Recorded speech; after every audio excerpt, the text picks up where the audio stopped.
40 minute पर घटनास्थल से निकल गया था सूरजपाल। पुलिस के कॉल डिटेल्स चेक करने के बाद यह बड़ा खुलासा हुआ है। 2:48 पर देव प्रकाश मधुकर ने बाबा को फोन किया। फोन पर देव प्रकाश मधुकर ने बाबा को हादसे की जानकारी दी।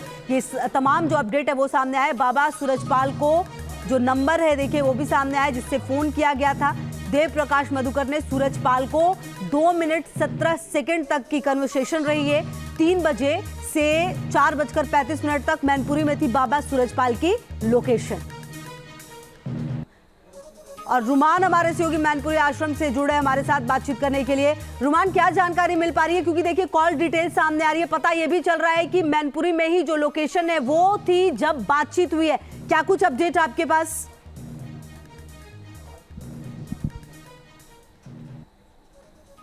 देखिए, बिल्कुल न्यूज़ नेशन के पास एक्सक्लूसिव जानकारी है। पुलिस सूत्रों ने बताया है कि आश्रम के अंदर ही बाबा इस समय मौजूद है। ये सामने बाबा का आश्रम है और उसके सामने ये बाबा का पूरा साम्राज्य है जो 21 बीघे में फैला हुआ है। यहाँ पर आप देख सकते हैं कि बाबा के तमाम बड़े बड़े होल्डिंग्स लगे हुए हैं।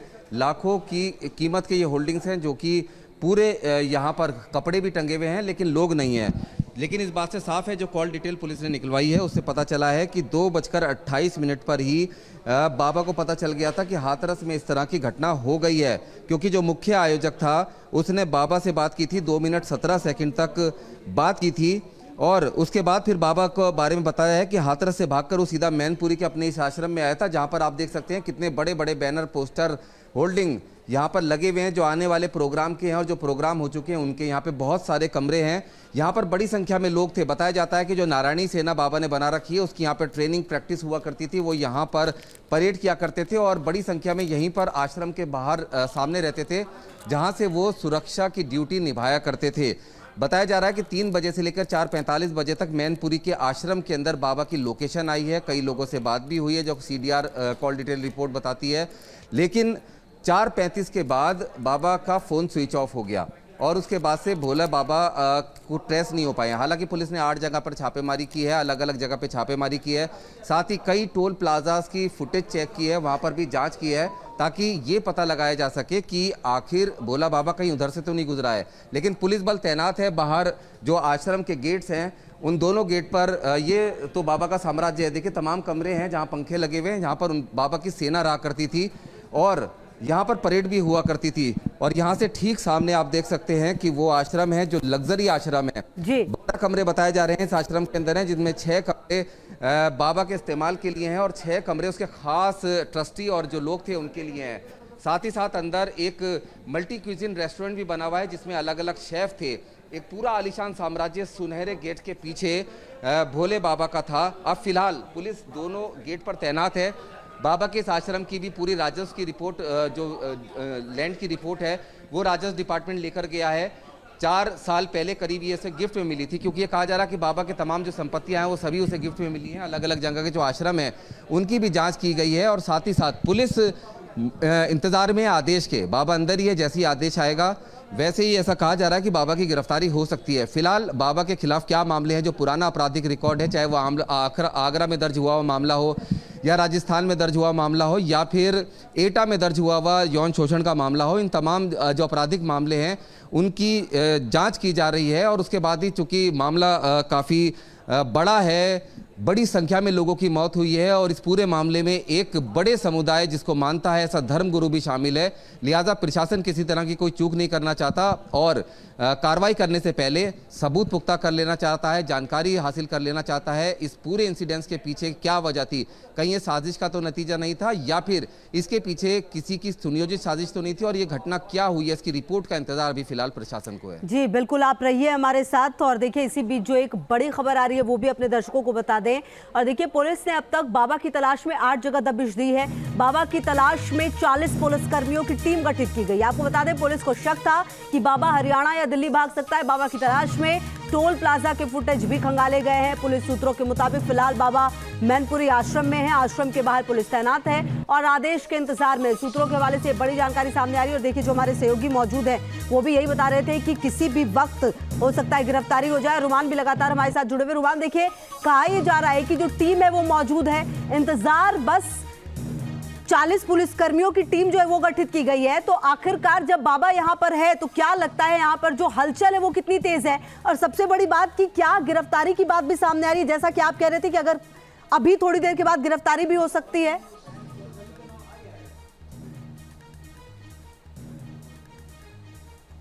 देखिए, जैसा मैंने बताया कि एक समुदाय की आस्था से जुड़ा हुआ मामला है। ये आश्रम है और बाबा जो है, जो भोले बाबा हैं, वो आस्था का केंद्र है उस पूरे समुदाय का। जो उनके भक्त हैं वो उत्तर प्रदेश से लेकर राजस्थान तक फैले हुए हैं।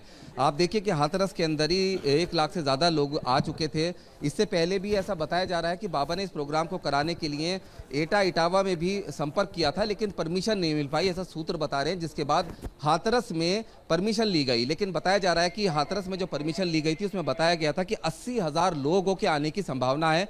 और साथ ही साथ ये पूरा आश्वासन दिया गया था डिटेल के साथ में कि जो यहाँ पर सुरक्षा के इंतजाम है वो इनके वॉलंटियर्स के द्वारा किए जाएंगे। तमाम जो नियम कायदे उनको पालन किया जाएगा। और यही वजह रही कि शायद प्रशासन या पुलिस की तरफ से इस पूरे आयोजन को लेकर लापरवाही रही। लेकिन इसमें इस पूरे मामले में जो खुफिया विभाग है, LIU डिपार्टमेंट है हाथरस का, उसके ऊपर भी सबसे बड़ा सवाल है, क्योंकि इतने लोग लगातार जुटते चले गए और खुफिया विभाग को कानो कान भनक नहीं हुई और अधिकारियों तक ये जानकारी नहीं पहुंची। अभी फिलहाल तमाम चीज़ों की जांच की जा रही है। फिलहाल आप देख सकते हैं कि इस गेट के बाहर जो सुनहरा गेट है बाबा के आश्रम का, उसके बाहर पुलिस के जवान तैनात हैं और एक दूसरा गेट है उसके बाहर भी पुलिस के जवान तैनात हैं।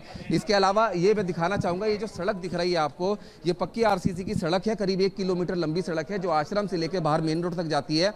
ये भी बाबा ने अपने खर्चे से बनवाई है, मतलब आने में परेशानी ना हो इसके लिए एक सड़क तक बाबा ने बनवा दी है। ये पूरा जो इलाका आप देख रहे हैं, ये 21 बीघे का ये पूरा बाबा का साम्राज्य है। वो चबूतरा है जहाँ पर बाबा के आयोजन होते हैं और इस आश्रम के अंदर लग्जरी लाइफ स्टाइल जो भोले बाबा है वो अपनी बिता रहे हैं। अभी भी फिलहाल अंदर है और जो सूत्रों से जानकारी मिली है कि सुबह के समय जो उनका फेवरेट नाश्ता है वो बनाया गया और नाश्ता भी किया है, ऐसा सूत्र बता रहे हैं। पुलिस के जो जवान हैं वो यहाँ पर तैनात हैं सिर्फ आदेश के इंतजार में, क्योंकि मामला काफ़ी हाई प्रोफाइल है, आस्था से जुड़ा हुआ है, एक ऐसे भोले बाबा से जुड़ा हुआ है जिनको बहुत ही सम्मान की दृष्टि से और आस्था की दृष्टि से एक बड़ा समुदाय देखता है, बड़ी संख्या में भक्त हैं। ऐसे में जी बाबा के रुमान आप रहिए हमारे साथ, बेहद महत्वपूर्ण जानकारी आप दे रहे हैं। लेकिन इसी बीच जो बड़ी खबर आ रही है वो अपने दर्शकों को बता दें। बाबा के सुरक्षा कर्मियों से जुड़ी ये अहम जानकारी है। बाबा के सुरक्षा कर्मियों को कोड वर्ड दिए गए थे। गुलाबी ड्रेस वाले सेवादारों को नारायणी सेना कहा जाता था, जबकि काफिले के साथ चलने वाले काली ड्रेस वाले सुरक्षा कर्मी गरुण योद्धा कहे जाते थे। उनके अलावा टोपी लगाने वाले और ब्राउन ड्रेस वाले सेवादार हरिवाहक कहे जाते थे। खबर है कि गरुण योद्धा 20-20 की टुकड़ी में, हरिवाहक 25-25 की टुकड़ी में और नारायणी सेना के सेवादार 50-50 की टुकड़ी में होते थे। तो आप देखिए कि जो बाबा के सुरक्षा कर्मी हैं उनसे जुड़ी है बेहद अहम जानकारी है। रुमान देखिए, बाबा की तो बात हो ही रही है लेकिन सुरक्षा कर्मियों की भी लगातार बात सामने आ रही है। और आप देखिए कि इनको किस तरीके से डिवाइड किया गया था, इनके रोल क्या थे, इस बारे में क्या जानकारी मिल पाई है, क्योंकि जिस जगह यह हादसा हुआ वहां पर भी इनकी भूमिका की बात सामने आई है। रुमान